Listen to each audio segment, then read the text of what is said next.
Just a heads up, this one's going to be a bit more revolting than the other Resident Evil titles that I've covered up until this point. However, if what you're about to see doesn't bother you, you might want to get yourself checked into a clinic. Obviously, not really, but a lot of you original Resident Evil fans who've been following my journey coming into the series told me, you guys said to me, BHG, I cannot wait for you to play Code Veronica. Somebody else told me that there's a remake coming for this one also, so at first I thought you guys couldn't wait for me to get into Code Veronica because it was a good story. I was going into this thinking, okay, there must be a really tantalizing story that resonates. No, you guys are sick and demented. You guys really pitched this game to me, hyping it up, but nobody warned me about how dark, unhinged, and twisted it was. Like, of course, it's Resident Evil. Yeah, you're gonna see some gross things, but no, this was disgusting, but also very human in a warped way. And is it messed up that I am glad none of you spoiled it for me, though? Again, I walked into this nonchalant, unknowing, and, in the beginning, you see some of the usual Capcom corny things, and then it starts to build, and then it gets to a part, and you'll know that part, where you're just speechless, like, mouth dropped, unexpected, demented, complete WTF. It's crazy, but it is interesting. 3 months after the events of Raccoon City and 1 month following the events of Survivor on Sheena Island, we come over to Rockfort Island on December 27th, 1998. Claire is still looking for her brother. Now, last we heard, he was doing something in Europe, but we haven't actually seen him since the mansion incident. Well, Claire thought she would find Chris at Umbrella's facility over in Paris, but she got caught infiltrating them, so they captured and brought her here to their prison in Rockfort. However, we get to see how exactly that went down 10 days ago. She's being chased in the Umbrella facility, a helicopter comes and opens fire, so Claire immediately pivots, passes the guards who let her walk forward, and then die by their own co-workers as Claire runs down another hall. Which, by the way, where was she going? You know what I mean? Like, was she gonna jump out the window? If she knew that there was a hall to the right and there was a dead end right there, why even go forward? Well, I guess if you look closely, there might be halls, or there might have been halls to the left and right, and the chopper just caught her off guard, but then why is she seen running here next to the window? Alright, I'll stop. She jumps down some stairs, but is immediately surrounded. However, she's also the main character.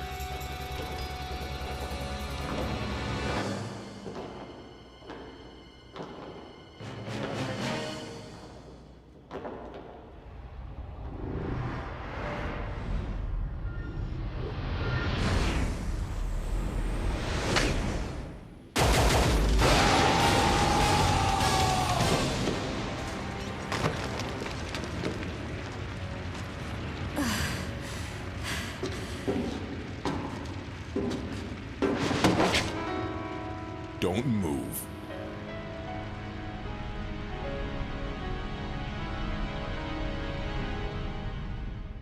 I just realized that she's wearing that jacket from RE2 Remake, or I guess that alt outfit came from this game. And so here we are with Claire waking up to the sounds and rumbles of Rockfort Island getting rocked, seemingly under attack, but who could that be? Explosions shake the place, disrupting the power and sending Claire into a world without electricity. Feeling the darkness pressing against her eyes, only the sounds of footsteps and water droplets could be heard, until she hears metal creaking, the door closing, slow deathly steps, and then a lowly man's exasperated breath. Claire remains silent, barely able to make out the shadowy figure, but still able to hear his tired breathing. He stops at her cage. However, the subtitles aren't clear. Realizing that the PS3 version of this game for the region of Japan has the audio in English but the text in Japanese, BHG has to guess what's going on. Fumbling around with the PS2 controls, 5 minutes later, Claire would pull out her lighter to reveal the man who had caught her 10 days ago back in Paris. She steps back, startled for some reason, but he opens the gate and motions for her to come out. Sitting down, we see he's fatally wounded, and he takes out a bottle. Unfortunately, it's empty, so he throws it on the ground. Claire remains unmoved, unsure of what's happening, but he tells her that she is free to leave, because somebody's attacked this place, and now Rockfort Island is done for, although even he doesn't know who attacked, but he says that it must have been a Spec Ops team. The island's defenses and all of its troops have been decimated. And then he reiterates that Claire is free to leave, but with everything going on out there, escape doesn't seem possible. Claire expresses concern for him, but the prison guard just tells Claire not to worry about him, as he has accepted his end. So with that, Claire takes her chances outside, but not even a few steps out, she is immediately attacked by the undead. They surround her, and this doesn't really make sense considering how she just took on the whole Umbrella facility in Paris, and in RE2 she killed so many T-Virus infected creatures, and even the G-Virus infected William. She handled a Tyrant. But here, against the few Zeds, she just falls to the ground, crawls, panics, and scurries. Where is the badass Claire that we had before? Or am I missing something, and in the original RE2, she's different? If not, then this is an inconsistency with the continuity of her character.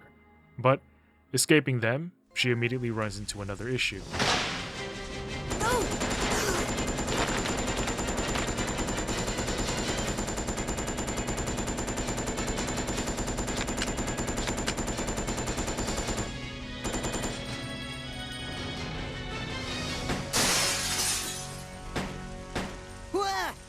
Wait, don't shoot! Who are you? Huh? You're not a zombie. Well, great. Wait right there. I'm coming over.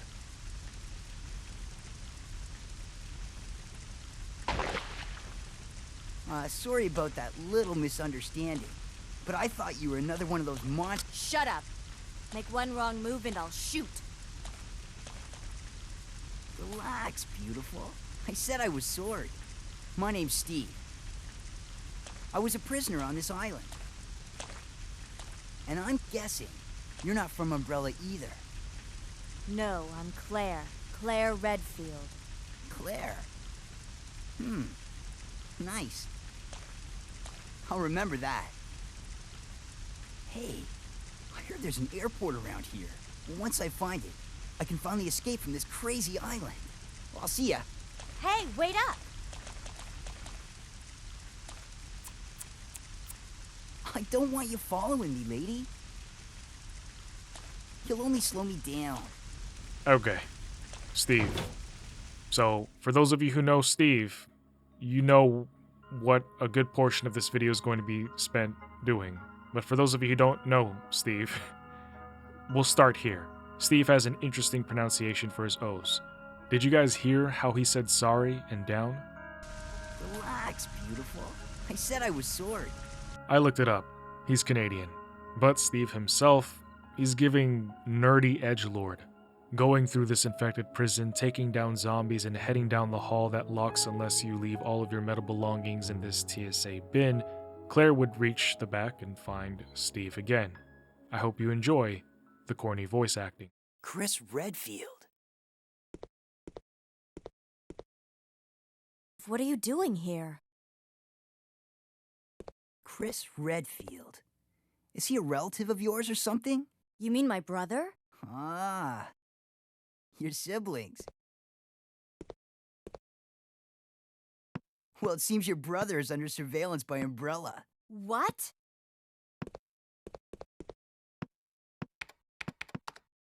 I've got to contact Leon and tell him to let my brother know he's being monitored.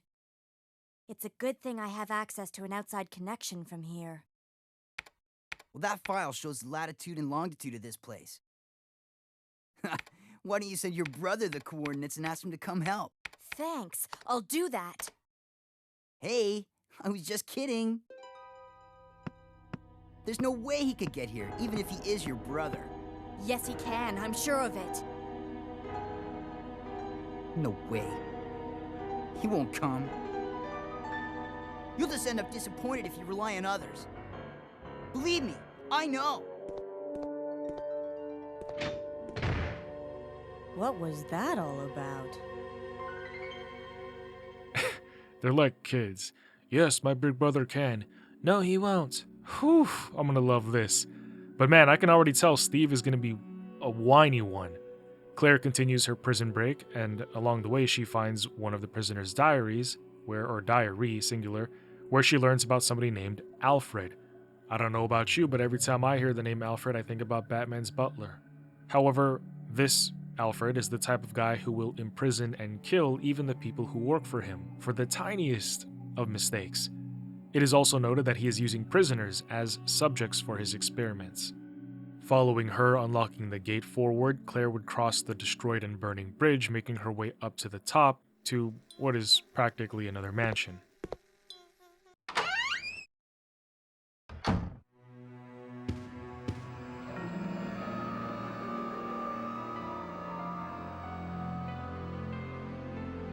There is a half-portrait with the top gone to greet her, but we can presume it's somebody who's very humble. You see, I would never get a portrait of myself to hang at the entrance of my house. That is too much.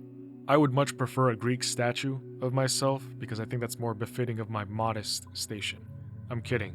Or am I? You can't tell. If anything, I would like a statue of my wife because I love my wife more than I love myself. Going upstairs into a secretary's office, we read a note. This person has been Sir Alfred's attendant for 4 years, and even though he's known him personally for such a time, he has been vehemently prevented from entering his private house, though he can't fathom why. But this next page is what sends me in for a loop, because he then mentions Alfred's sister, Alexia, which, if you remember my first video in the playlist, Wesker's Reports, he talks about the twins of the Ashford family, Alexia and Alfred. In fact, Alexia was that super genius child who became the chief researcher of Umbrella's Antarctica facility. She was the one that Birkin passionately hated because he was super duper jelly of her. But yeah, she died. She created her own strain of the T-virus called the T-Veronica Virus, injected herself, and then died as a result. So it gets a little bit weird because the secretary here talks about how Alfred lives with Alexia in their house on the hill, and how they might even have seen Alexia, who apparently is a baddie. It begs the question, though, what's this guy talking about? The secretary's name is Robert Dorson, who wonders why Alfred is so secretive about his private life and his sister. By the way, Rob, or Bob, was the guy the prisoner was talking about from his diary who was executed for that minor mistake. But pressing on and pressing a button in another room under an ant, Claire actually gets to see the twins.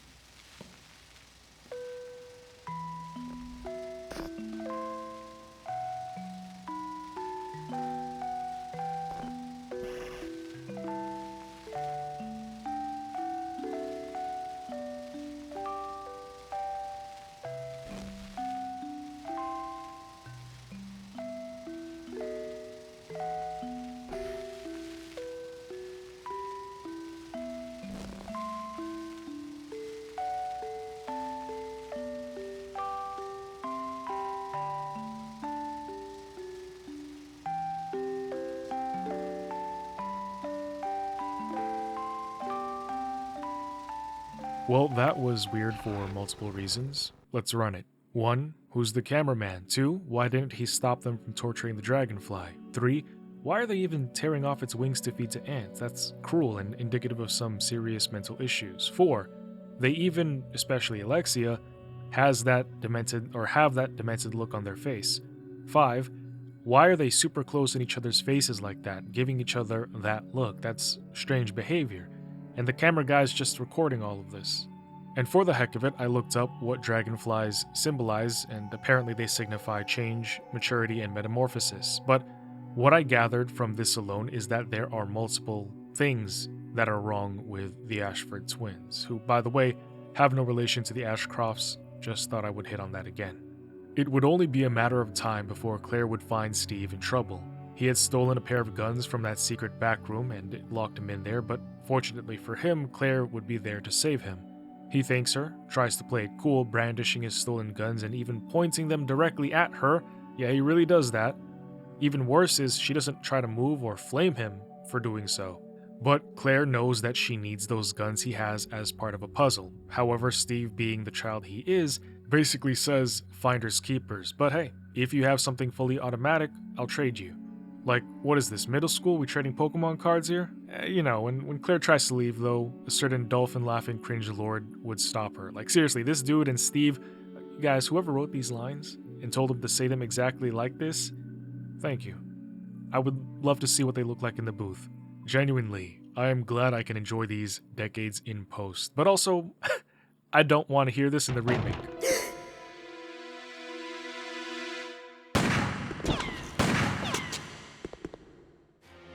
Redfield!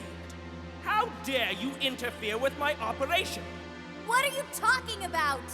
You let yourself be captured so you could lead your people to this base! I have no idea what you're babbling about. You don't fool me! I am Ashford Ashford, commander of this base. Oh? You must be one of Umbrella's lower level officers if you're in command of a backwater base like this one. How dare you! The Ashford family is among the world's first and finest. My grandfather is one of the original founders of Umbrella, Inc.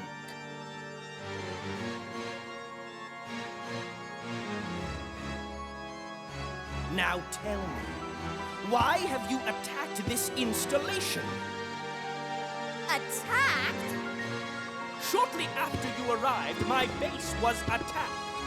You must have informed your people of its location. I still don't follow you. I really don't know anything about that. Unacceptable! How can you deny it? My base has been destroyed. And thanks to you, the experimental T-Virus was released, creating countless zombies and monsters. Tell me, who do you work for? Who sent you?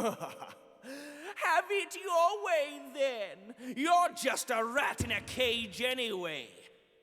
I'll be sure to keep you entertained before I dispose of you.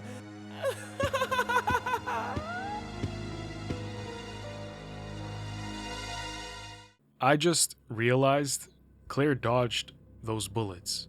But also from that, we learn that even Alfred doesn't know who attacked Rockfort Island, believing that Claire Bear was trapped in Paris on purpose so that she could lead her quote-unquote people over here to initiate the attack. However, he also mentions the T-Virus being spread all around the island, so that completes the trifecta that was mentioned back in Resident Evil 0. You know, the 3 outbreaks, Raccoon, Sheena, and now here. Moving along, finding Alfred's submarine, walking by his plane, Claire does some puzzles and then comes back up top to be attacked by some giant worm or something.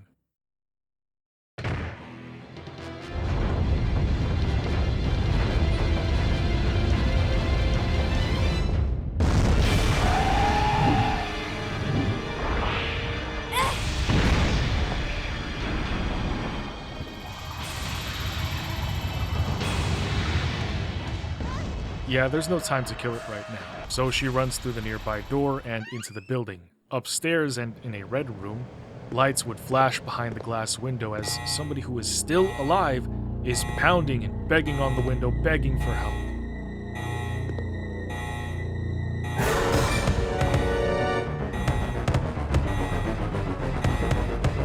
I can't get the door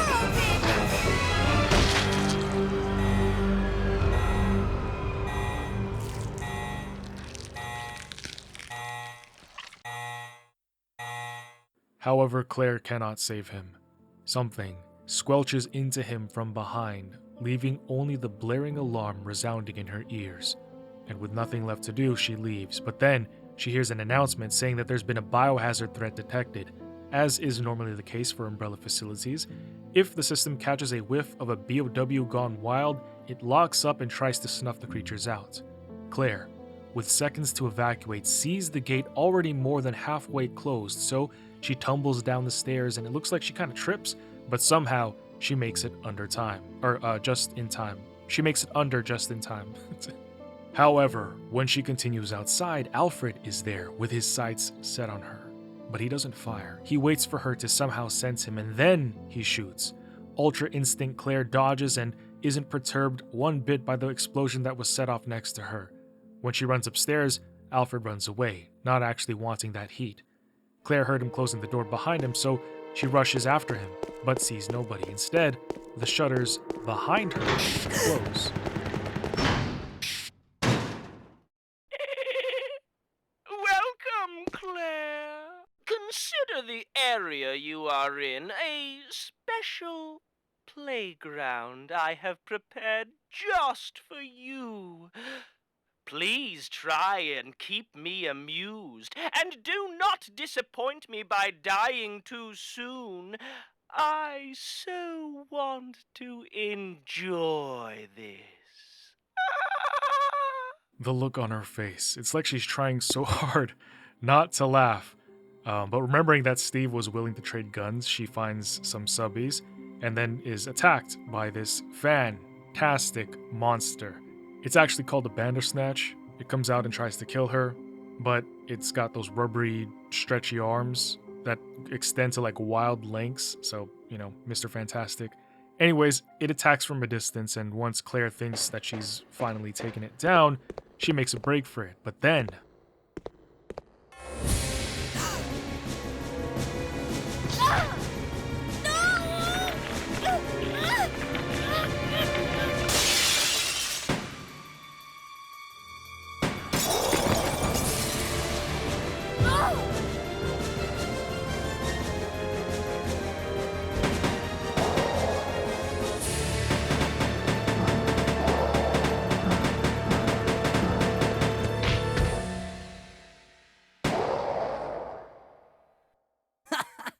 Oh yeah, that felt good. Don't worry, Claire. Your knight in shining armor is here.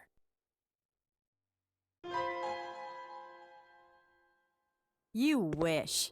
But thanks for the help. See? This is why you need me. I got your back. Whatever. Here, take these. Machine guns? For me? You know the deal, in exchange for your Lugers. Okay.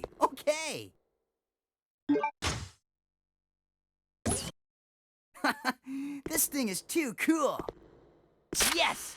Now this is my kind of weapon. All right! Huh? Hey, this thing's empty. You cheated me. Up there, plenty of ammo, just for you. Way up there? Give me a boost and I'll get it for you. All right. Ow! My back! You're heavier than you look. Hurry up!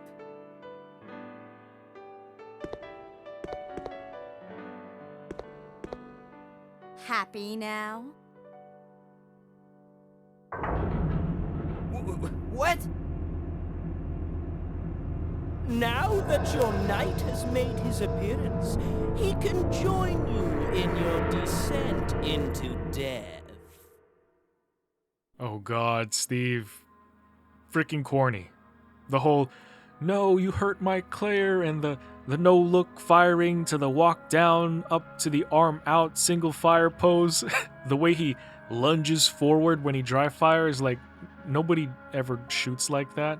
You're not gonna tell me that this dude isn't trying to aura farm. He's like one of those kids back in high school that I used to see. I just to let you guys know, I never bullied or made fun of them, or anybody, by the way, out loud. I kept to myself, hung out with my brothers in high school, that's it. Look, I'm dogging the guy so hard, but I mean, come on, Capcom. Made it so easy. It's not just me, right? Hold on, let me ask my editor. Bro, am I being an asshole? I don't care. I can't help but point these things out because they're just hilarious. They're so funny. And then the music they play, as if they're trying to ship this relationship between Steve and Claire, but personally, I just don't see it. And when she goes up to get the ammo, Steve gets on all fours and bends over when he could have done anything else to boost her up. I can't wait for the remake to see if they change any of this. Also, update, I just looked it up. Apparently, they were going to have Claire and Leon be in a relationship, but Leon became too popular of a character, and they needed to kill somebody off for this Code Veronica game, and they didn't want to kill Leon off. So I guess that kind of makes sense. Wait here, Claire. Time to test out my new toy. So Steve wants to show off and clear the way for her. But did you know that if Steve goes back, Claire will say a bunch of lines, but the funniest one is where she condescends him. I think it's kind of funny. Do you want me to take care of this for you, little boy? Eventually, Steve paves the way for Claire, saying that guns are more reliable than people. That's the second time he's mentioned it, so I think he's projecting some inner pain. And so Claire would ask him more about it. And then he just goes full emo crybaby again. It was dirty work, but this area is now clean. See? You can depend on me. You see? This thing is a lot more reliable than any person. Than people?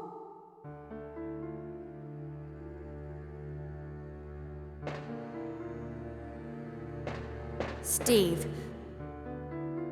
what were you doing here?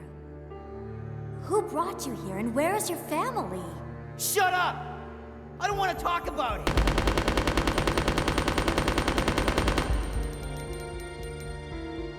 Steve.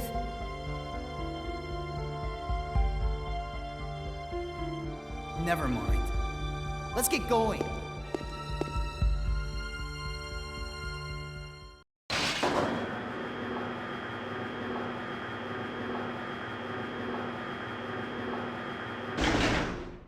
Claire follows along, but when she catches up to him, the floor beneath them collapses. As a result, she's injured, unable to move. However, she sees a zombie behind Steve. Warning him, he turns around and he has that look of recognition on his face. But this causes him to hesitate pulling the trigger. Suffice it to say, but I want you guys to hear his voice lines anyway.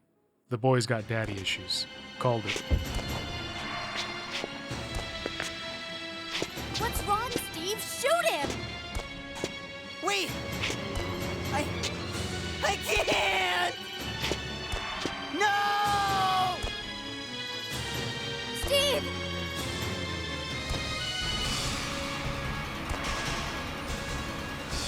No! Ah! Father!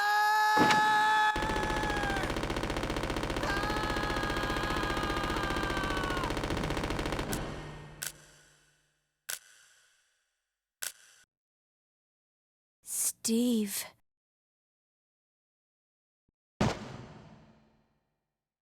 Father. Father. Father.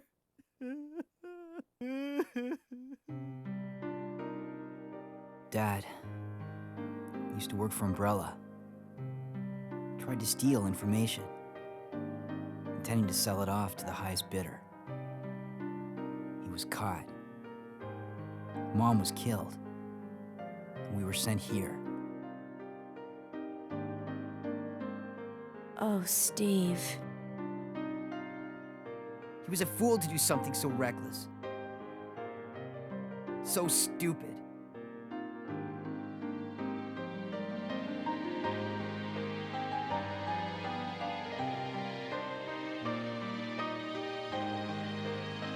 It's okay now. Just rest.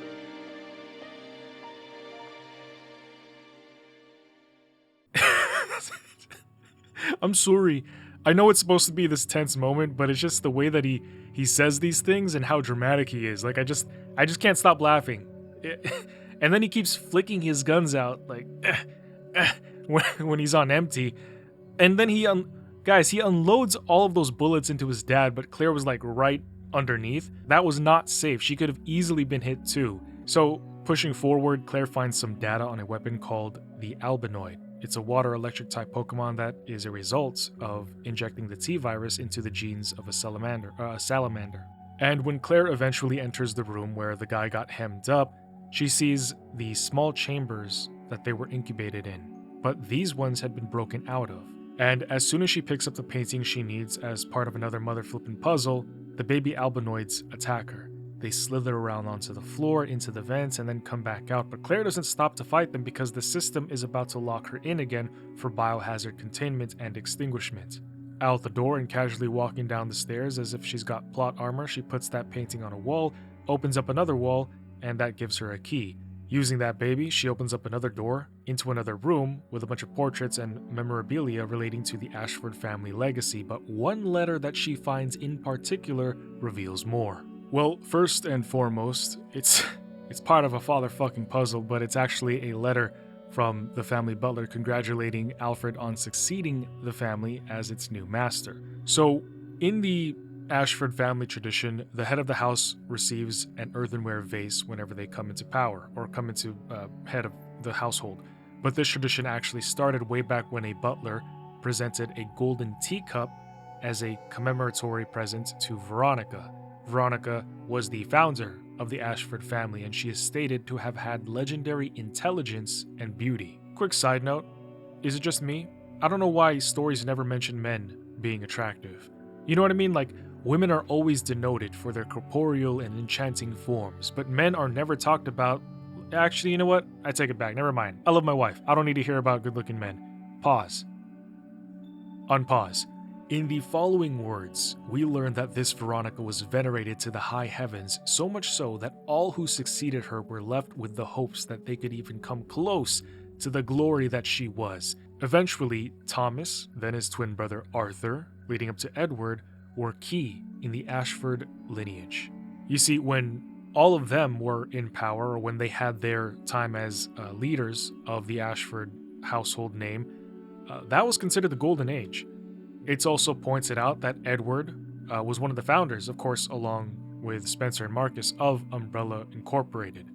Now, the butler dejectedly continues that when Edward died, Alexander, Alexia and Alfred's father, of course, took control of the Ashford family, but the once fabled and celebrated house began to crumble. And the butler, who we now know is named Scott Harmon, hopes that Alfred will restore the Ashford name to its former noble status. Now, here is one of the issues, right? We remember from Wesker's reports that Alfred wasn't really all that interesting.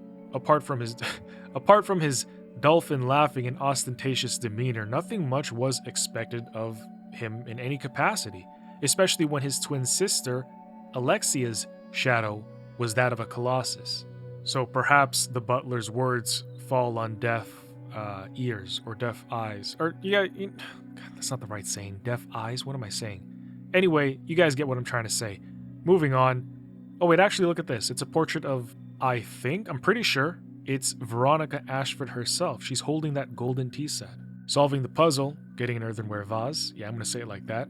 Putting the golden lugers we got from the edgy teen on some doors, it unlocks and she enters an office. A storm brews as if something dark and horrifying is about to unveil itself. Looking at what Alfred had been watching on his computer, he's been watching that video of him and his sister. Now, perhaps he misses his dead, or not dead, I still don't know if she's alive or not, sister.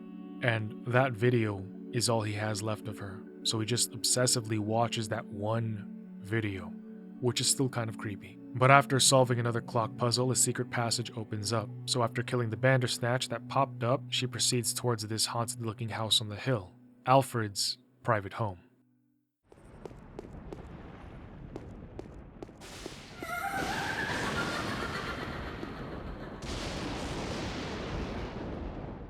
Evading these annoying, stretchy flesh bags, Claire enters and goes upstairs to where she would find out why Alfred's been so adamantly private about this place.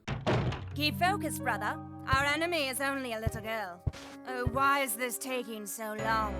My apologies, Alexia, but I have been doing my best. The revival of the Ashford family depends on your success, brother. I am aware of that, Alexia. I will revive the family name myself and make you the master of the glorious Ashford family. Do not worry, brother. I will handle them both myself. Who is there?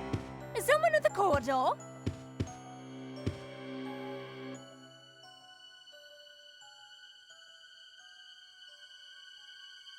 What is it, Alexia? Nothing. I believe I must have been imagining things. Let us go, brother. Creepy doll in front of Claire. She realizes that Alexia is, in fact, still alive. Now, for me, who is new to the series, untainted eyes when it comes to Resident Evil, this is interesting because Wesker's reports said that she was dead. And so far, Wesker hasn't been wrong. And that means that even Albert Wesker himself doesn't know that she is still alive. And so I guess this makes sense as to why Alfred would try to keep this whole place a secret, because he's trying to hide her still being alive. Well, sort of, right? I guess that's part of why the secrecy. Because I can see her being a target, right? Since she was so great and all. For an example, Birkin basically seethed at the thought of her achievements, and while I don't think there ever would be a universe where he would have tried to kill her, who knows? Had she lived, who knows what Birkin would have done had he not been able to one-up her intellectually. Even if not him, when you're at the top, people want your crown. You being the best incites challenge and danger, so maybe that is why she tried to fake her death. I don't know this from experience, by the way, being the best. I'm just, I heard. Or perhaps she's doing something else. I just don't know about it. Don't tell me. Don't spoil anything. But the fact is, we just saw Alexia talking to her twin, and she is alive and well. Claire would proceed to another room and then find a report written by Hunk to Alfred, which I keep thinking about Batman's butler. But Hunk tells Alfred that he arrived here at Rockfort Island, and that he arrived with the quote-unquote large-scale BOW capsule. To me, that means there's a Tyrant here. He says it's frozen and secured, but stipulates something. He wants to know why he and his team, who are usually deployed for Spec Ops missions, was given this cargo delivery task. Not that Hunk thinks that he's above that kind of work, but his concern instead lies with what is inside of the capsule, thinking that whatever is in there could be dangerous. And if it is, he asks Alfred to inform him so that he and his team can be better prepared next time. He then recalls the good old days where he used to train here, and that he still has fond memories of this place. And this shows that he's probably known Alfred for some time now. But now what we do is we go back to the prison guard who let Claire out. He's been down in the cell waiting for death, but Claire, ever so compassionate as she is, gives him medicine to save his life. Hemostatic medicine? How kind of you. Thanks.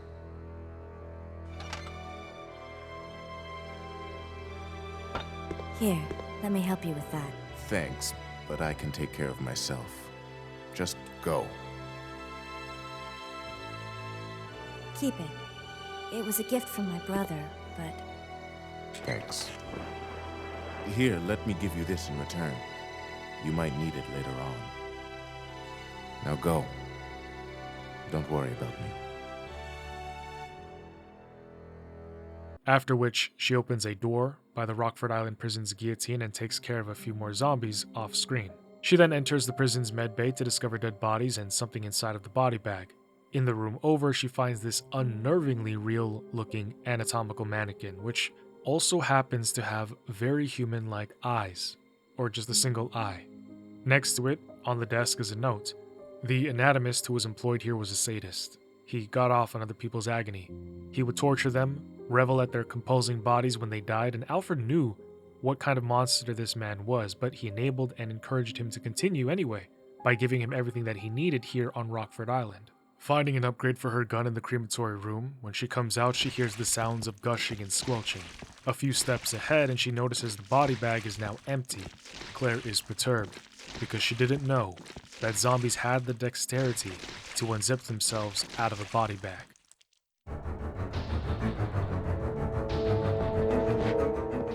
After getting out of the killing floor, she comes back up to the doors of the mansion, but somebody else would find her. Greetings. You must be the lovely Claire Redfield. Who are you? Let's just say that I'm a ghost, coming back to haunt your dear brother. Wesker? It seems there's not much explaining to do, is there? I was the one who attacked this island. Who'd have thought you'd be hanging about? All the better for me. Now that the cat dragged in this nice surprise, your ever so caring brother will definitely show up. I must thank you for being such good bait. I don't know what went on between you two, but you have him all wrong. My brother is not the kind of person you think he is. I despise Chris. What are you gonna do to him?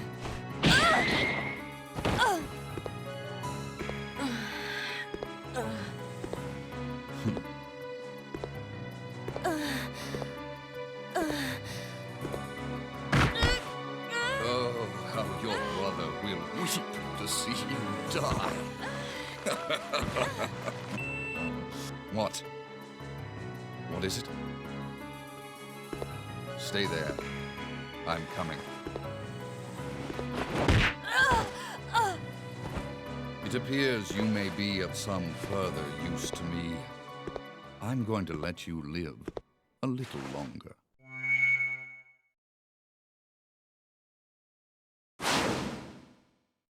Damn, I feel like it's been a hot minute since we've seen Wesker. I am not down with the fact that he just smacks Claire around like that for no reason. Like, sure, you hate Chris because he foiled your plans or whatever, but don't beat on his sister for the beef that you got with him. Take it out on Chris. Or maybe I just don't understand because I'm not a big revenge person. Naturally, Claire is fine even after getting a superhuman boot to the temple, and continuing her way back into the house, she finds a small message from Alexia to her brother. In it, she tells him he is the honored one who is going to bring back the Ashford name from the grave. Now, you might be looking at this, and at first it seems like little whispers of nothing, but if you make it to the end of the video, or even watch future videos, you'll likely want to take notes of these little notes to see how they build into something even more. Taking a ladder up into a secret playroom that the twins had, Claire finds a picture of an ant on the wall. Inserting a dragonfly into it causes the carousel in the middle of the room to turn, revealing another secret way up, and to the left, we find a newspaper clipping talking about Alexia graduating from a prestigious university, and then getting hired as a lead researcher for Umbrella Incorporated. However, it is all the way on the right that we find an uncomfortable confession. Guys, Alfred seems to really love, maybe even be in love with his sister. He is obsessed with her, venerating her as a goddess. He would give his life for her and basically do anything she tells him to. I mean, at this point, the guy believes, as Alexia has told him, that he is the one to revive the Ashford family name when everyone else seems to think next to nothing of him. But continuing on, he downcasts his father and then goes on to talk about building a palace where only nobles can come, which I gotta point out because I've been calling this place a mansion, but no, it's a palace. He continues to put his sister on a pedestal, calling her queen of the world where he is her servant. His entire existence, his whole identity, is predicated on proving his love for Alexia. And this is crazy because it shows a deeply unhealthy, disturbing, intense fixation, at least so far, for Alfred. It's kind of repulsive because that's supposed to be family, like you're way too close. And I do plan to do a separate video in the future diving more into this, but I will say, for now, nothing is shown to be evidence of anything physical between them. He worships her, and the two are unusually close for siblings. Like, we just can't deny that there are creepy undertones, especially when you see that video of them and then read this confession, but perhaps it's just us. Maybe we are the problem looking too deeply into this, or maybe we're not, because everybody I grew up with, all the kids in school, throughout college, work, military, guys, I've never met anybody that close in that specific way, like that, with their brother or sister. But again, maybe it's just Ashfords being Ashfords, and I need to take more time to think about it and analyze everything here. It's still relatively early on in the game's story, so there could be more that I'm missing, and once I find out more, maybe my opinion will change, or maybe my opinion won't change, but I'll have a deeper understanding. My initial take is that it is dark, unhinged, psychotic, and almost reminds me of Norman Bates. Claire Redfield, hold it right there. We meet each other at last. A pity I must say goodbye so soon. I am Alexia Ashford. For the pride of the Ashford family, I will kill you.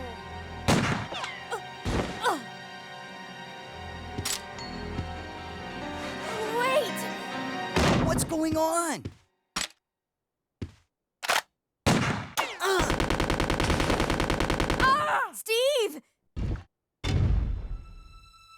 door! After her! Are you okay? I'm fine. It's just a scratch.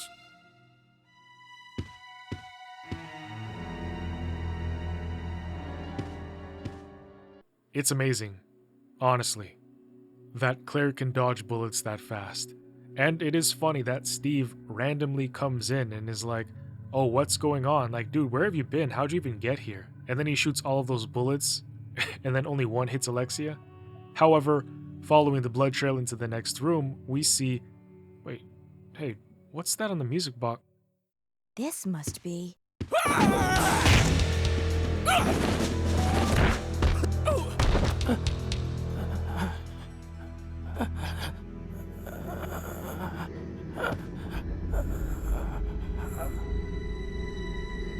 What? No!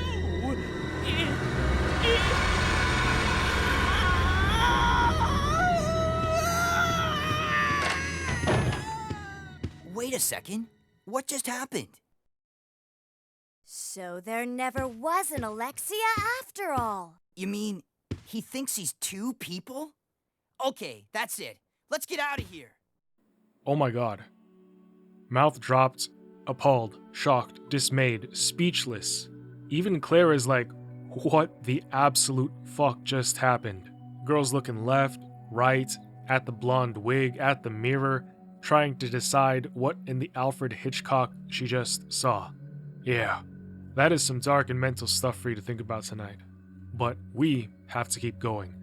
Outside, Claire stops to stare at the bloody, strung-up doll, I think it's a doll, in the center of the house. I wonder what this is going to look like in the upcoming remake. When she makes it outside, another self-destruct sequence begins counting down, and Claire says that Alfred is insane for initiating it. Steve finds her, and at the same time, up above, planes can be seen flying overhead. These are the last survivors of Rockfort, fleeing with their lives, and now, Claire and Steve have to get to a plane and get out. Hobbling over, because ammo and healing items are scarce for this game since I decided to play on normal instead of easy, they take a submarine and make it to the plane. However, Alexia says they won't. I will not allow you fools to escape. This is what you get for trying to oppose me. Now feel my revenge.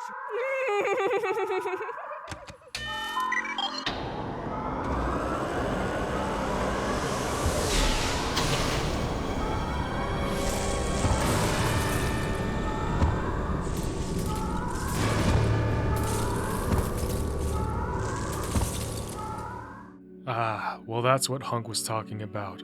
As Claire is on her way back to the submarine, outside, an explosion sets off, and then...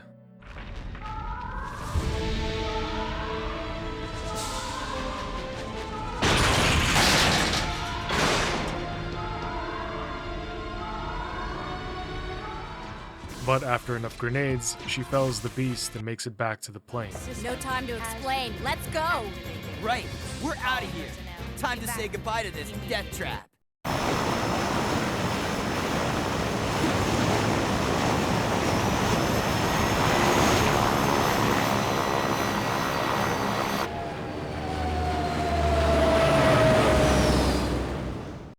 We made it! Yahoo!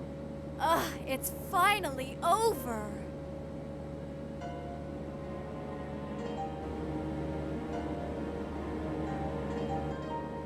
Claire, I'm sorry. I know I caused a lot of trouble for you. No, it's okay. It was hard for both of us. Well, I really hope you find your brother. I know what it's like to be alone. Oh, Steve. So, where should we go now? I could take you anywhere you want to go, Claire. I hear Hawaii's nice this time of year. You got it!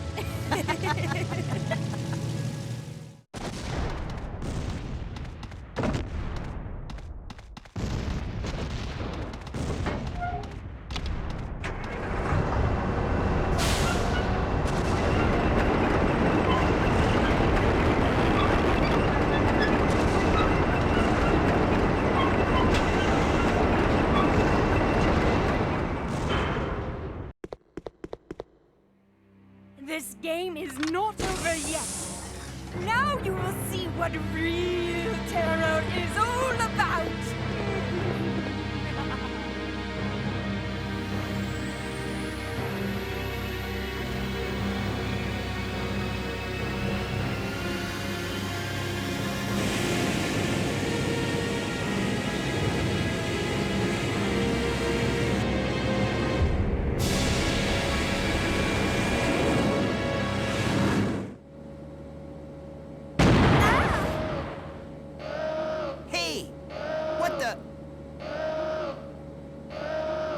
cargo room hatch is open. I'll go back and check it out. Thanks. I've unlocked the cargo room door. I still don't know what she sees in him, or, I don't get why she looks at him like that.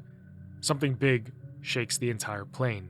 And so, Steve decides to open the hatch for some reason, and Claire goes to check it out. It's the Tyrant, aura farming and waiting for Claire to come out so that he can slowly turn around and roar. I just want to know how and when he got here, because they've been flying for some time now, and that big shake only happens now. Unless the scenes with the duo flying off in their plane and Alfred flying off in his is concurrent. I guess if they occurred at the same time, then not much time has actually passed, but no, even then still. Because the Tyrant was knocked down by by Claire, and then what, it gets back up and then goes underground to where the plane was, and then only latches on when they're already flying? Or did he jump up super high and far, the plane took off, and it was like over water, right? So what, did he just clutch on? Like, it's just not making any sense. And Steve, he just opens up the hatch for him. Am I overdoing this? Anyways, Claire runs circles around him, and he doesn't know what to do. Just kidding. I died a lot in this fight, but literally running around in circles causes him to glitch. Yeah, it stalls for time, and then Claire can smack him with the cargo until he eventually falls off. What was wrong? Oh, nothing. Just a giant cockroach that had to be stepped on.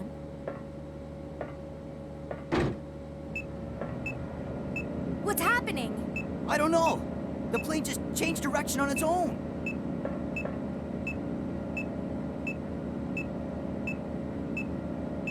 It's flying in autopilot mode. I can't switch over to manual control. My apologies, but I cannot let you escape now. Alfred, you cross-dressing freak! Whoa, yo, Claire, WTF, bro? That's not okay to think or say. It's 2026. Yeah, Claire needs a patch, an update for that remake.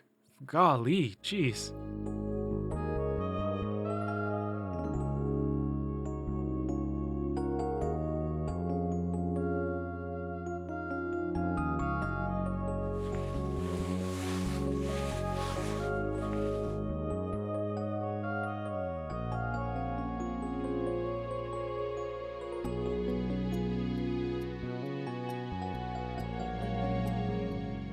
Alright, she's sleeping. You really gonna go in for a non-consensual kiss? Matter of fact, how old is Steve here anyways?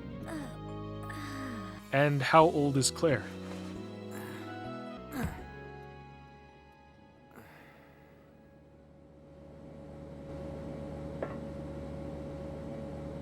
Hey, where are we? Huh? Latitude 82.17 degrees.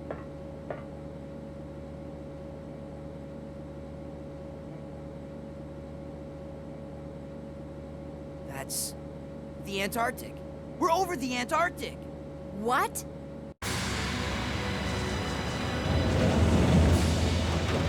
Hey, those are the seaplanes that left the island right before us. Then that must mean this place belongs to Umbrella.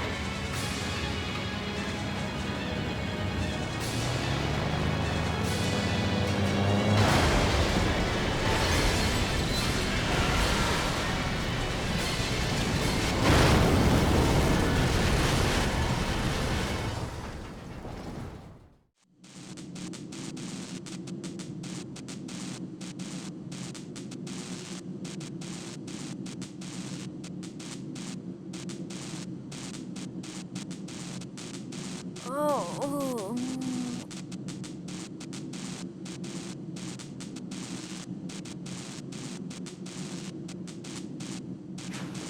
Hey, wake up, Steve. Oh.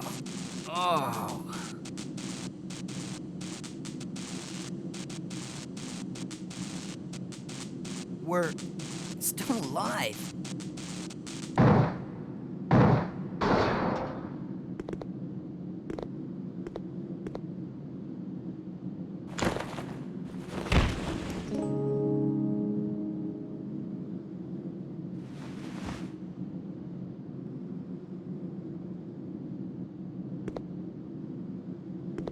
Thanks.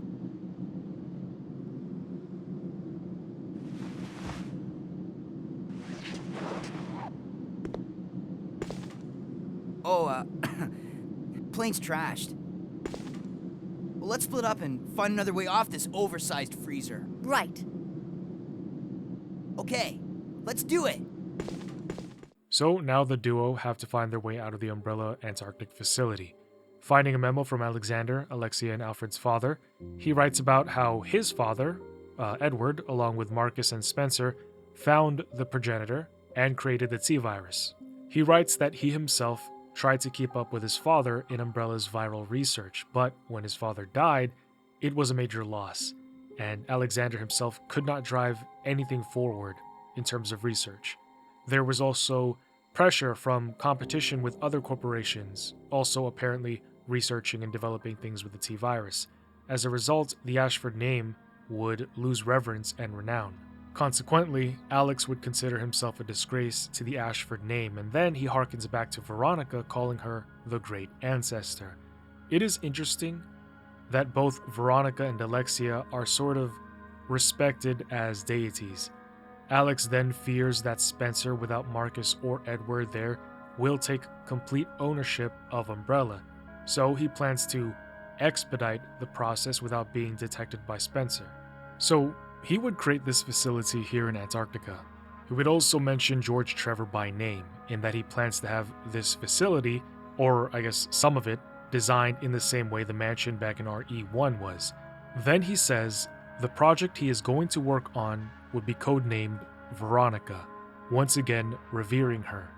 And then he says he wishes to revive Veronica, which is weird, but considering James Marcus sort of came back 10-15 years later with the T, I do think there could be a chance, it might be possible, to also revive Veronica.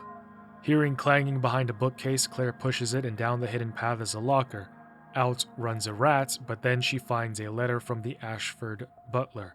He writes to Alfred saying that because his father disappeared 15 years ago and an accident took Alexia, he's decided to leave the family as he feels like he's failed the Ashfords.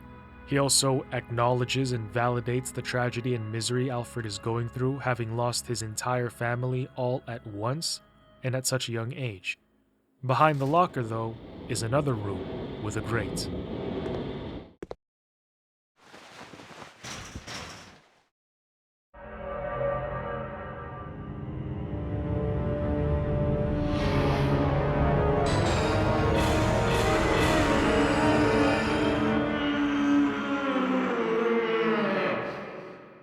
Holy hell, what in the Silent Hill was that? Unfortunately, we're probably gonna find out soon.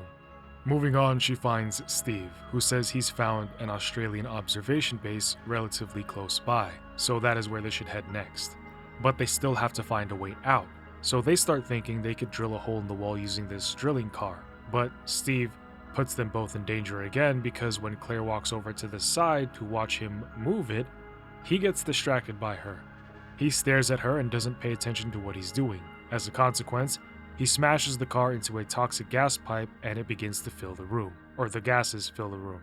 When they make it outside, Steve pouts and is like, "It's all my fault." Yes, bro, it is your fault. You should actually feel bad because this is, the second or third time you almost get somebody killed? You're a liability. This forces Claire to go through a series of events to close the gas off. By the way, not a single Steve in sight. He made the mess, but me and Claire have to go fix it.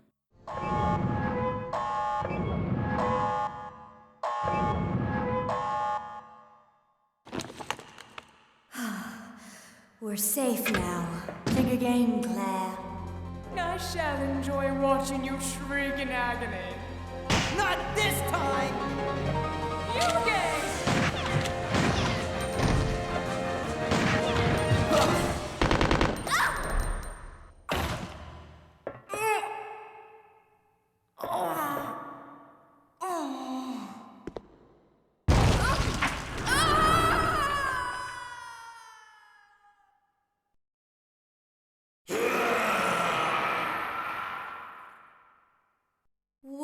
was that?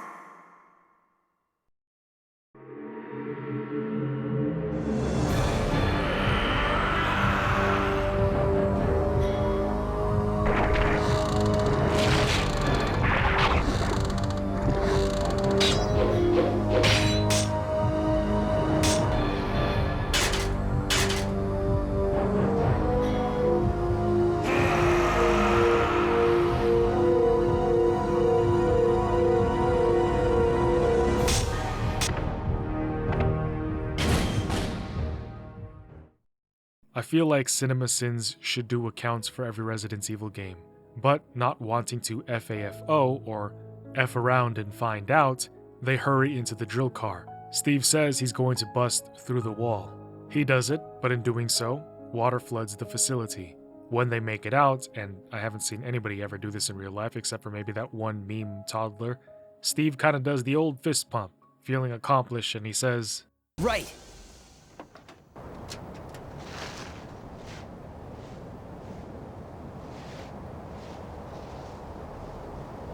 Claire, maybe we can escape through there.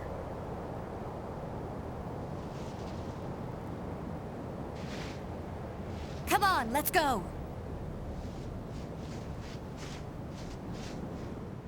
Okay, let's go! Come on, let's go. What, are you scared?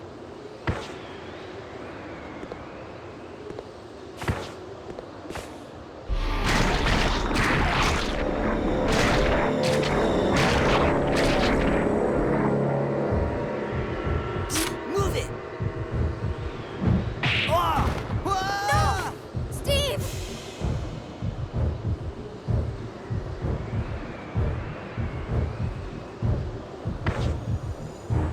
Hold on, I'll wait for that monster and come back. Claire, forget about me. Run!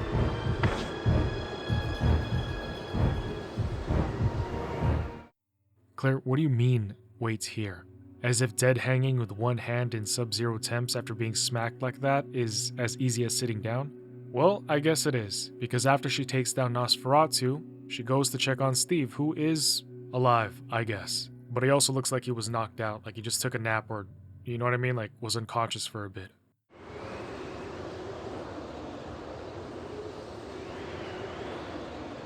Claire, you're alive.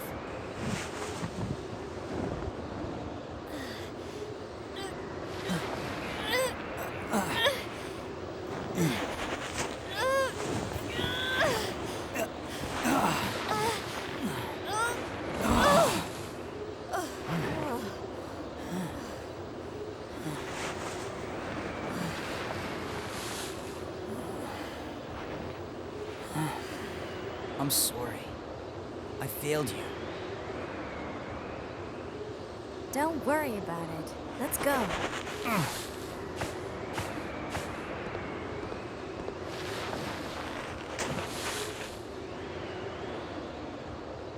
I swear I'll protect you next time, Claire.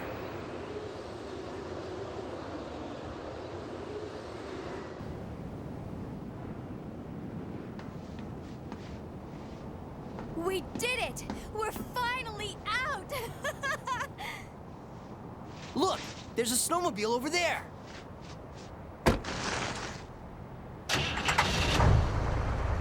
Perfect! We'll be able to ride right over to the Australian base with this. Yeah, let's go!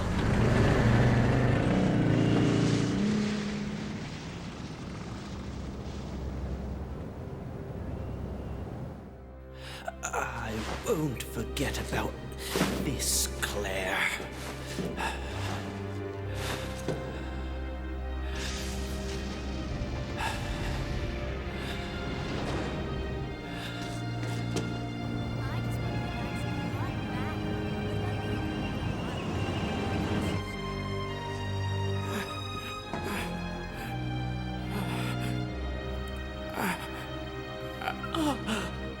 Alexia.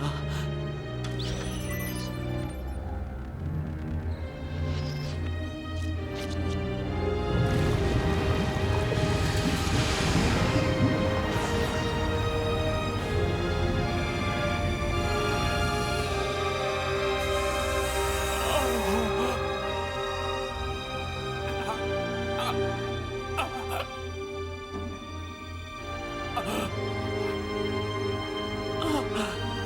Alexia, you're finally awake.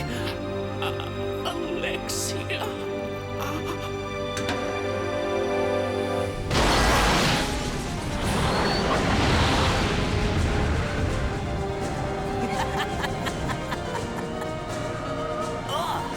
What is that?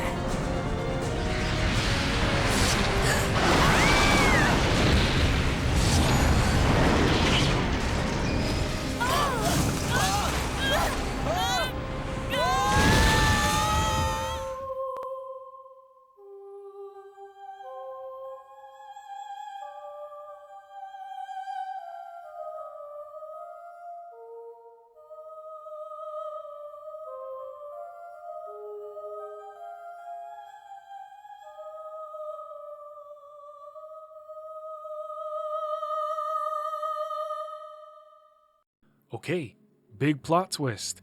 Not only can Steve and Claire survive in a blizzard wearing t-shirts and jeans, and not only can Alfred survive a huge fall into the abyss after getting shot like Ada, but the real Alexia is alive. But not only is she alive, she is OP. Picking up with Chris Redfield, he says that Leon gave him a lead that brought him here to Rockfort Island.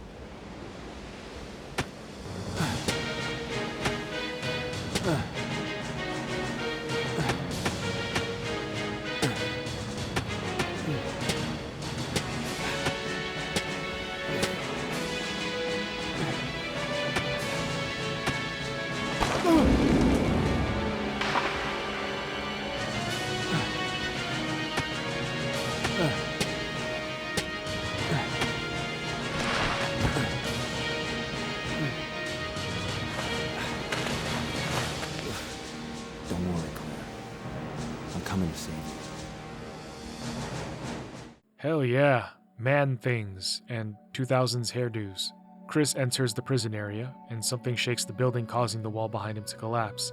Finding the prison guard on the floor, he asks if he's seen a girl named Claire.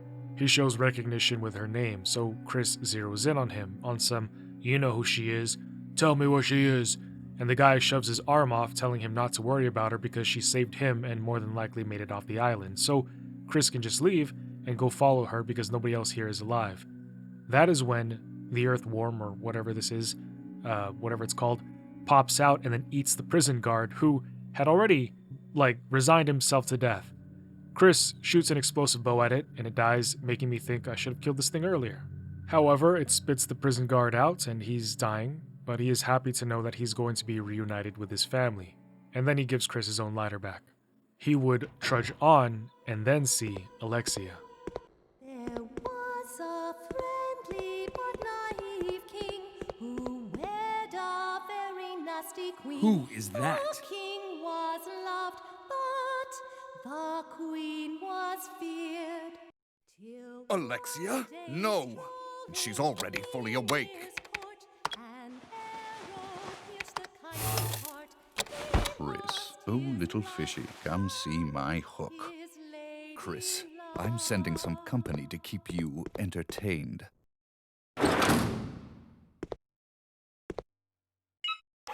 Consider this a small welcoming gift from me. Enjoy.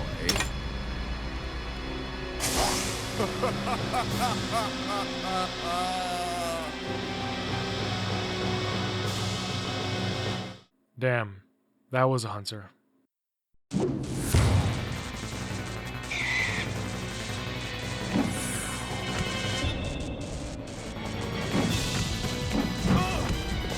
I hate dealing with those. They're so hard to fight. They just come down on you, and if there's two of them, it's a wrap. Constant damage and stun locking, you can't move. Eventually, Chris makes it out and finds a note where Alfred talked about how unwashed people had no right to even see Alexia, before going on about building a bridge that connects the palace to their house on the hill. He says he's going to do it in her name. Then, like with the mansion in the Arklay Mountains, he's gonna kill everybody involved in the project to further keep his sister's secret. I don't know, I got the feeling though that Alexia isn't planning to stay secret for long though. Also, she's our first female villain in this series, right? Or does Ada and Annette count? Then, as Chris is proceeding through the labs, Wesker would finally make his presence known to him. Long time no see, Chris. Wesker? He's still alive? What are you doing here? I came for Alexia. Who? An organization hired me to capture her. Wait, you attacked the island! And my sister!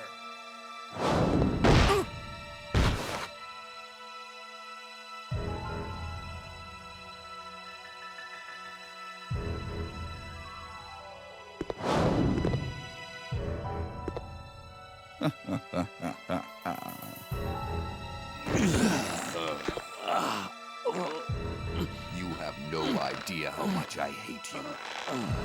You destroyed my plans, so now I've sold my soul to a new organization. Now, die.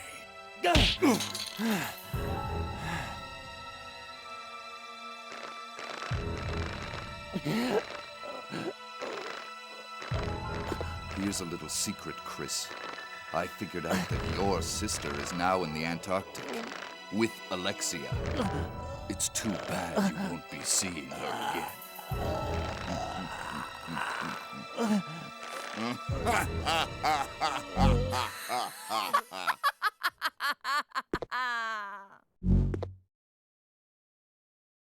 Alexia?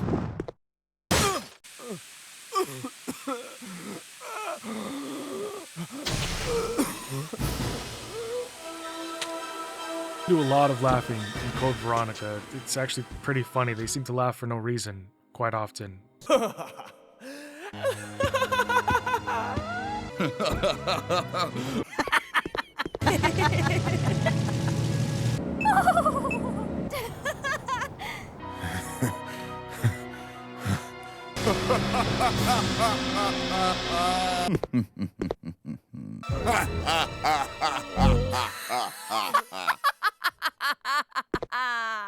Also, Chris hit his head hard there.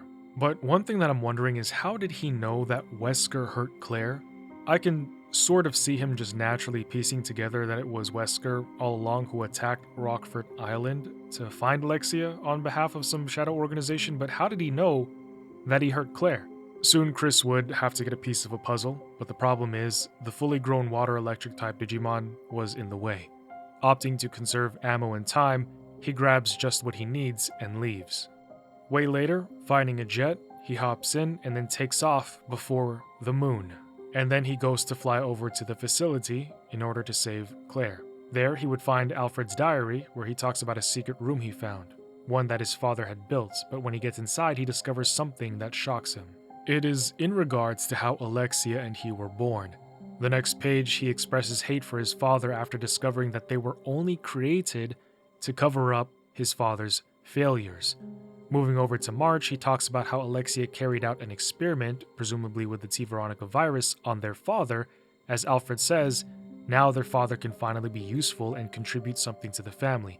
However, next month it is revealed that their father was indeed still useless, because he would become an uncontrollable monster whom they had to lock down in the underground prison. But by now, Alexia says that she's going to conduct the experiments on herself, keeping in line with what Wesker mentioned back in his reports. But what Wesker got wrong was that she didn't actually die after injecting herself. You see, for 15 years, she had to be asleep in order for her experiment to work. For Alfred, that was 15 years without his sister. But continuing forward, gunning down zombies in cold blood, Chris walks into a room that really does remind us of the mansion. It's even got a statue in the middle, and in a connecting hallway, a tiger with jewels for eyes. Heading deeper down, Chris comes upon a room with a giant anthill towered in the middle, and there are ants crawling all around. Now, in the connecting rooms on both the left and the right sides, Chris reads Alexia's reports about the Veronica virus. Alexia had discovered an ancient virus in the genes of a queen ant. Extracting it from her, she focuses down on studying ants. Impressed with how all the ants in a hill are complete slaves to the queen, we learn that Alexia has a god complex and views herself as above all beings, including her brother, whom she thinks very little of. All exist to serve her. So she splices the ancient virus along with the progenitor virus and then creates the T-Veronica Virus, whom she names after her great ancestor. It's interesting how even she respects Veronica. After creating the Veronica Virus, she would test it on her father. It would destroy him, but Alexia would learn from this. So, figuring out how to suppress the activity of the virus to induce changes slowly instead of rapidly and uncontrollably, as it did with her father, she now injects it to herself. The caveat is, she needs to, like Lisa Trevor, incubate with the virus for 15 years. It will take that long for her body to adapt, gain immunity, and coexist with the T-Veronica virus. If her calculations are correct, she is going to awaken with unlimited power, and then she's going to control the world. Soon Chris would find out what happened to Alfred. We saw Alexia singing to him and caressing him, which shows that despite her cold demeanor and the fact that she sees him as a lowly slave, she kinda cares for him somewhat. But here, we find his body was sitting in a standing in a capsule. I don't know what Alexia was planning to do with his body, but Chris checks and confirms that he is dead. After which, Chris would meet Alexander and Alexia herself.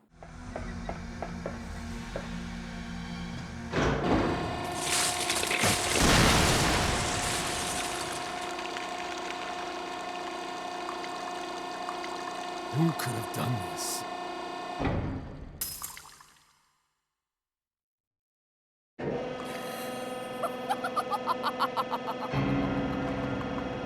Alexia. That is how I dispose of insignificant bugs, said the spider to the fly. How do you wish to die?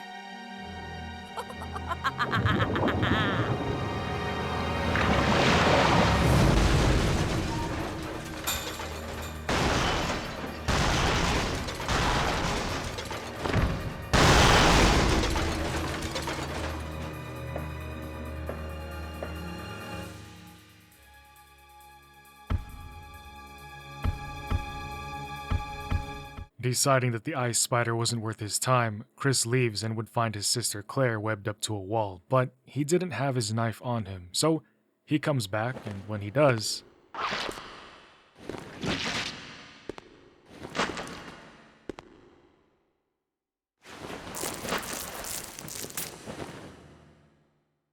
Claire.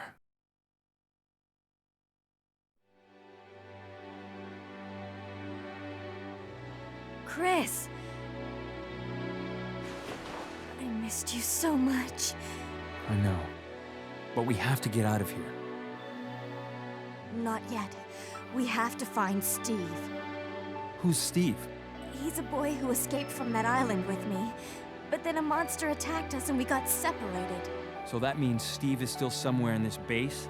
I'm sure of it.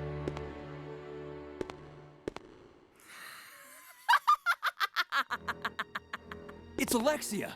Alexia? There really is an Alexia? It is almost time, you genetically inferior siblings. After her! She might know where Steve is. Let's go.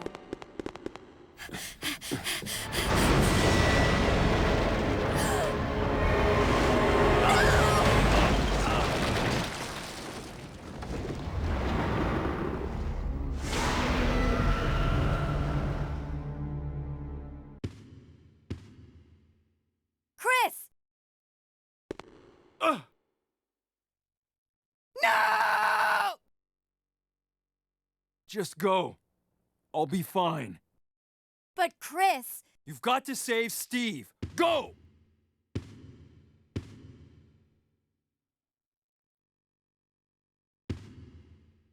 Oh yeah, honestly, I forgot about Steve, but he was in that snowmobile with Claire when they got caught. But while Chris stares at his leg, Claire finds Steve.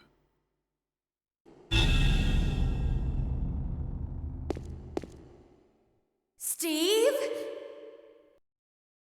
Oh, Claire. He looks like he's small enough to just slip his head under there. No, I can't do it. Who did this to you? That crazy woman told me she was gonna perform the same experiment on me that she did on her own father. She's completely insane. What's wrong?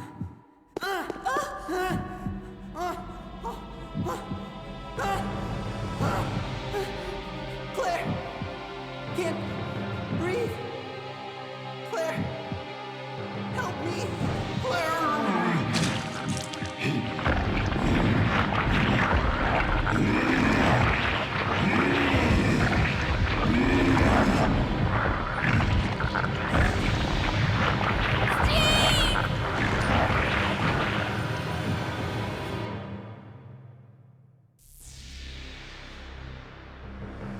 No, wait!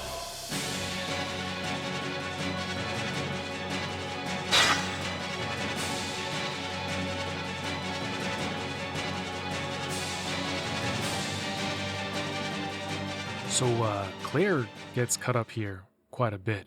Alexia had decided to run her experiments on Steve, infecting him with the T-Veronica Virus, making him into the monster he is now.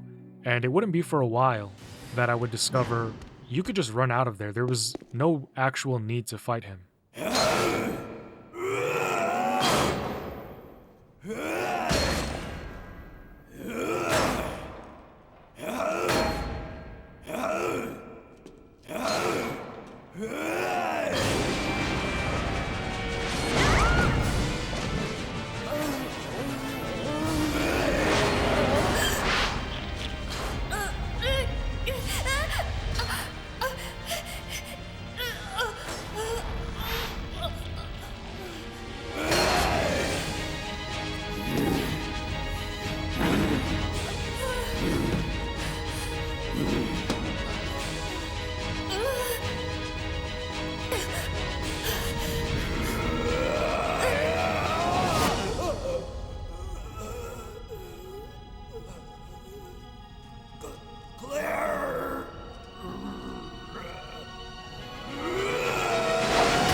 Oh, Steve.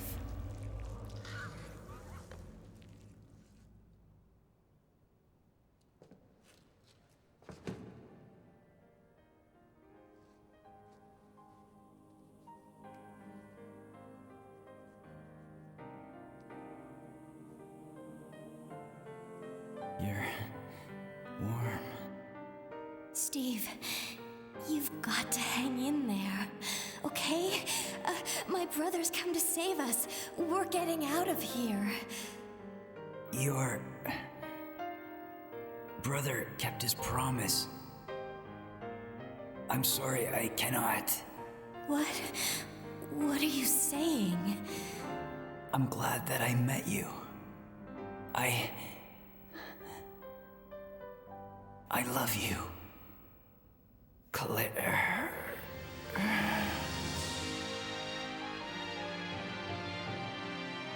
Steve? Steve? Steve?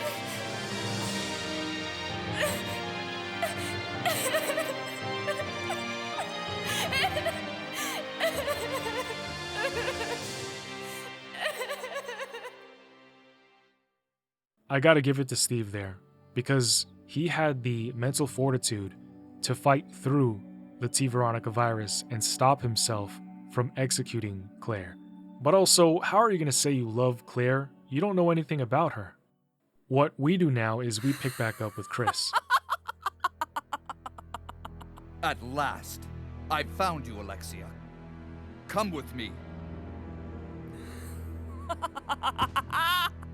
You're responsible for the creation of the T-Veronica Virus. And now the only existing sample is in your body. I want it. Now! You want it? You are not worthy of its power!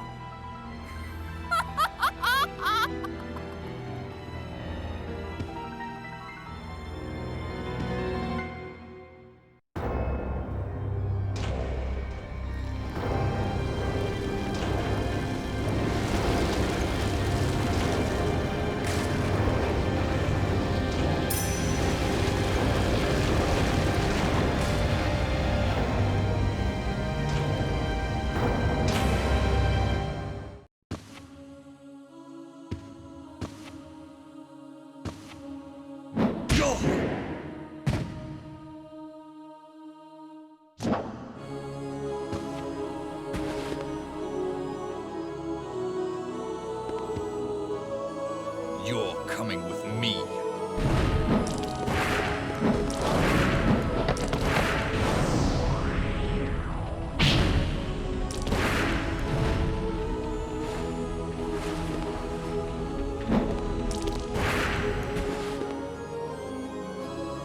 Chris! Wesker.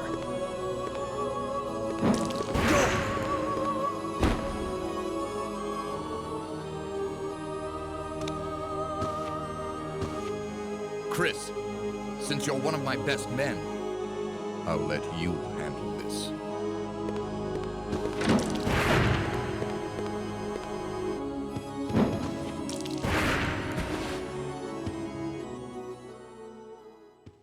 I guess Wesker has it in his contract that he can't ever lose. So now Chris has to run the ones with Alexia, who can now firebend. She can also just one-shot you by picking you up and then straight immolating you. That sucks. However, it's nothing a good old shotgun can't handle.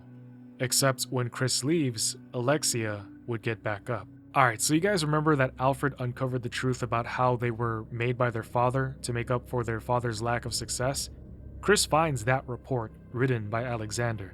He believed intelligence was something that you could boil down to a single gene or element. What he ended up doing was he took the genetic material from the benevolent Veronica herself, somehow. Then he messed with it and then implanted it into a surrogate mother. Alexander tried to biologically recreate Veronica Ashford, bring her back from the dead in a modern body with her intelligence and superiority restored. However, twins were not part of the equation. Of course, we know that despite Alfred inheriting some of Veronica's intelligence, he was not even in the conversation when their father ranked the two of them. Alexia, who, by the way, was never meant to be Alexia herself, was supposed to be the continuation of Veronica Ashford.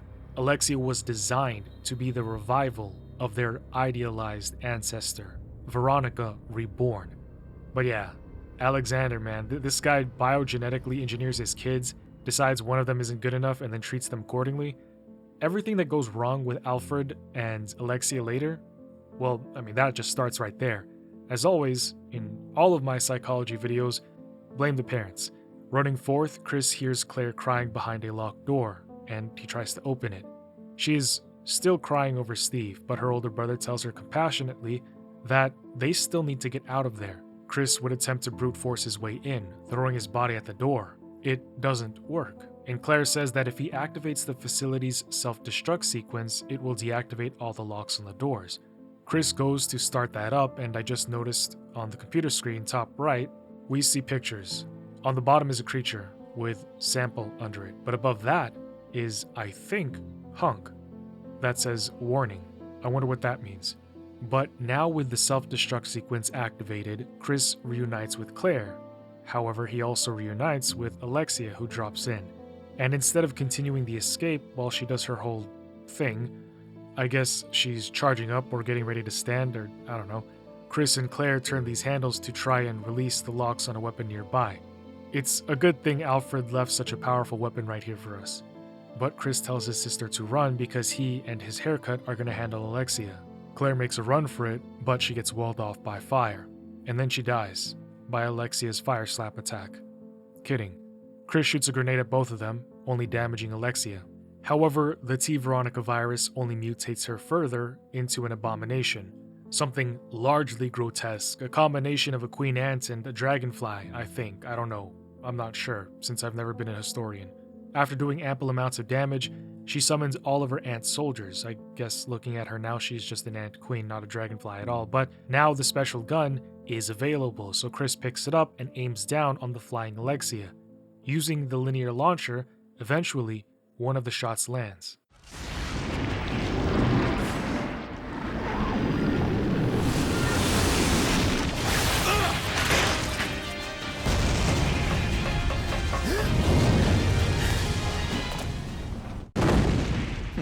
Chris! Move. Claire! No!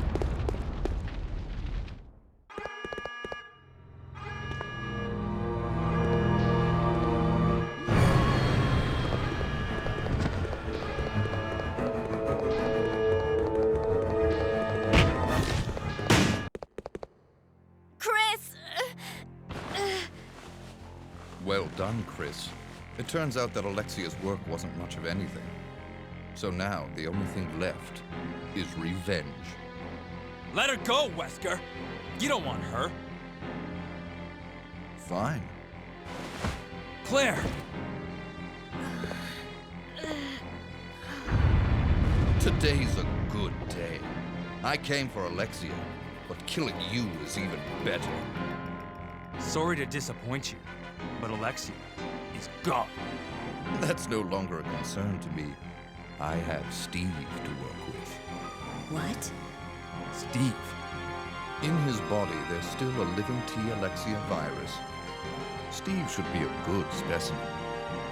Maybe he'll come back alive, just as I did, and be able to see your sister again. You freak! Don't you touch him! I'm sorry, dear heart. But my men have already taken him. You get out of here, Claire. But what about? As a surviving member of STARS, I have to finish this. Remember your promise.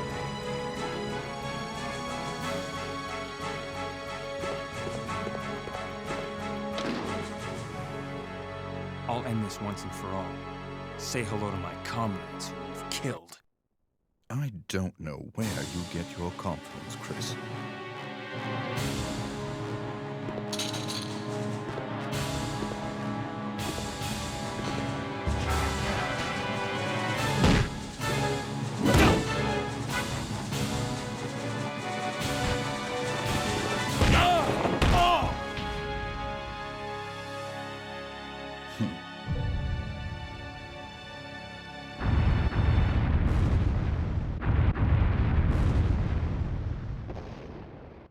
The self-destruct system has been activated. All personnel evacuate immediately. The self-destruct system has been activated. All personnel evacuate immediately.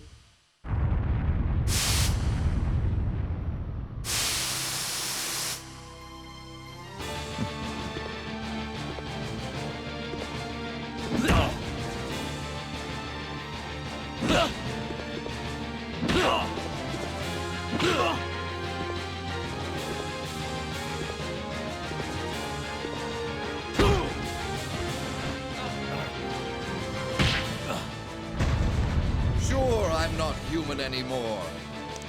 But just look at the power I've gained.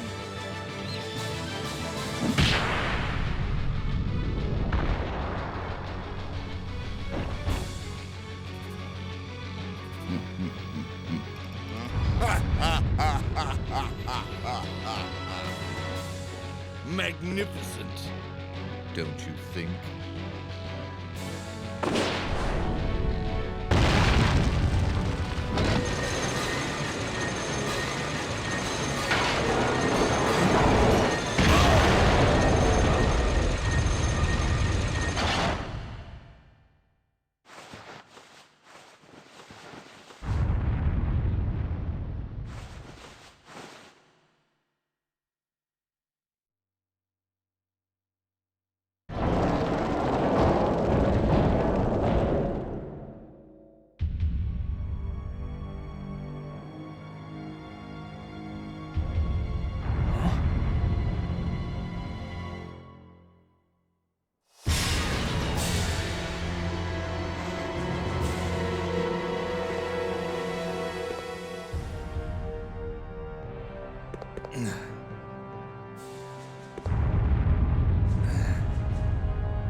Nice try. Wesker.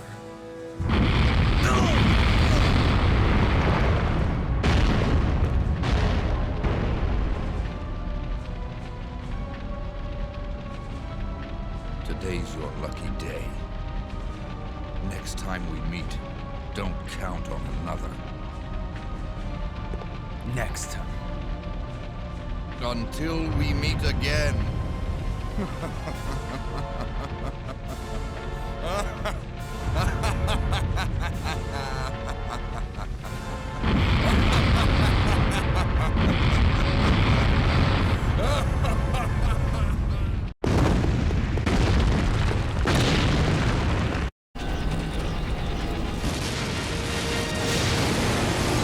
Chris, where are you?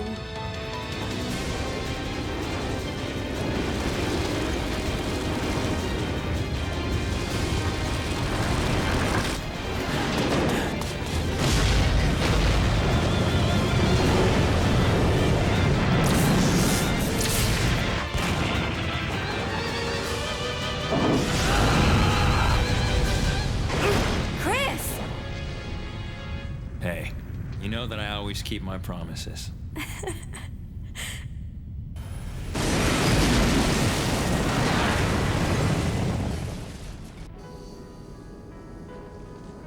Chris, promise me. Please promise that you won't leave me alone again. I'm sorry, Claire, but it's not over yet.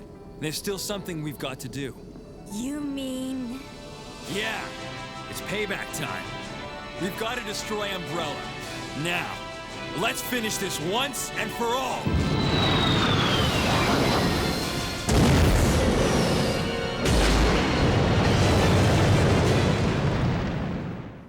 Damn, Chris got tuned up out there. Like he was straight violated, disrespected.